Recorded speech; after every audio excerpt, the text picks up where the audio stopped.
Hi fellas, Aaron Tang here. This is lesson 13, and in this lesson I'll be talking about squares and cubes. Okay, let's compare squares and cubes. There's some similarities. All the sides of a square and cube are congruent, and all the angles of a square and a cube are 90 degrees. The differences lies in this: a square is two-dimensional, a cube is three-dimensional. Okay, let's talk about perfect squares and square roots. A number is a perfect square if you can take that many 1 times 1 unit squares and form them into a square. The side length of the square you form is that number's square root. Example, 2 times 2 equals 4.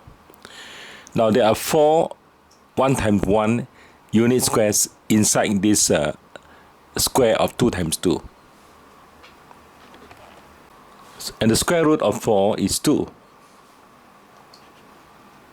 Let's take another bigger square. 3 times 3 equals 9. So there are 9 1 times 1 unit squares inside this big square. And it follows that the square root of 9 is 3. Another bigger square, and this time we have 4 times 4 equals 16. So you have 16 1 times 1 unit squares inside this big square. And it follows the square root of 16 is 4. Okay, another bigger square. This time is 5 times 5 equals 25. Now in this perfect square, you have 25 1 times 1 unit squares inside the big square.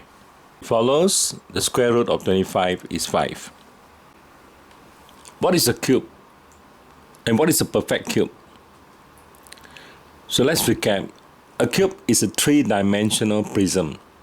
It has 6 square faces, all the sides are congruent, and all the angles are right angles. A number is a perfect cube if you can take that many 1 times 1 times 1 unit cubes and form them into the cube. The side length of the cube you form is that number's cube root. Okay, let's take a look at this example. This is a 2 times 2 times 2 cube. What is the cube root of 2 times 2 times 2? Now 2 times 2 times 2 equals 8 unit cube. So the square root of 8 would be 2. Okay, let's consider another bigger cube. 3 times 3 times 3. And you have 27 unit cube. What is the cube root of 3 times 3 times 3? Is 8 a perfect cube? Now whether 8 is a perfect cube or not would depend on this. Can we form all the 1 times 1 times 1 small little cubes into a larger cube? The answer is yes. We have a perfect cube. And the volume is 8 units cube, and the side length is 2 units. So the cube root of 8 is 2. Okay, to repeat, 8 is a perfect cube, and the cube root is 2. That's all I have for you for this lesson. Until the next time, all the best. Good day.